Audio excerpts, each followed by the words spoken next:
Assalamualaikum warahmatullahi wabarakatuh. Perkenalkan saya Aliza HR dengan NIM 210422252. Baiklah, di sini saya akan melanjutkan hasil presentasi saya mengenai pertemuan ke-6 dan ke-7, di mana materinya tentang teknik-teknik komunikasi. Nah, di sini masuk kepada bab selanjutnya yaitu strategi komunikasi, di mana strategi komunikasi ini terbagi menjadi 4. Yang pertama yaitu ada mengenal khalayak. Hal pertama yang harus dimengerti dari khalayak adalah kondisi kepribadian dan kondisi fisik khalayak, seperti pengetahuan khalayak mengenai pokok permasalahan, pengetahuan khalayak untuk menerima pesan-pesan lewat media yang digunakan, dan pengetahuan khalayak terutama perbendaharaan kata yang digunakan. Yang kedua yaitu pengaruh kelompok dan masyarakat serta nilai-nilai dan norma-norma dalam kelompok itu berbeda. Dan yang terakhir itu ada situasi kelompok di mana itu berada. Yang B, menentukan tujuan. Tujuan komunikasi sendiri menentukan fokus strategi komunikasi yang akan digunakan. Adapun beberapa tujuan komunikasi yang baik antara lain yaitu yang pertama yaitu menolong orang lain, memberikan nasihat kepada orang lain dalam mencapai tujuan.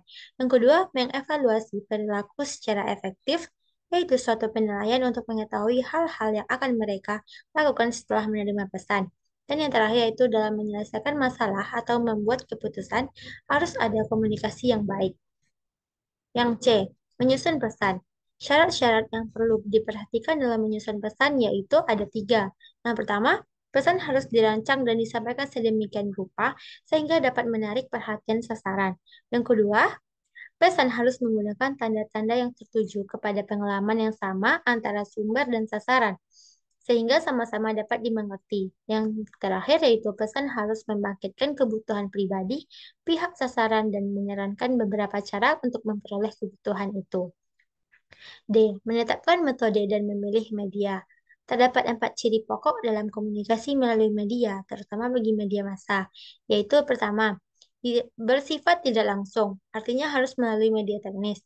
Kedua, bersifat satu arah, artinya tidak ada reaksi antara para peserta komunikasi. Dan yang ketiga, bersifat terbuka, artinya di sini ditujukan kepada publik yang terbatas dan anonim dan mempunyai publik yang secara grafis terbesar.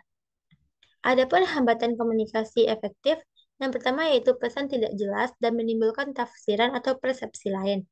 Yang kedua, cara penyampaian tidak tepat atau tidak disukai komunikan. Yang ketiga, komunikator dan komunikan tidak siap melakukan komunikasi.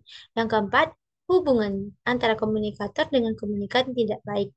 Yang kelima, berbicara terlalu lambat dan terlalu cepat atau lisan, atau kalimat terlalu kompleks dan naskahnya panjang atau tertulis. Nah, yang terakhir yaitu terlalu sering muncul gumaman atau introducing sound dalam berbicara seperti dan sebagainya.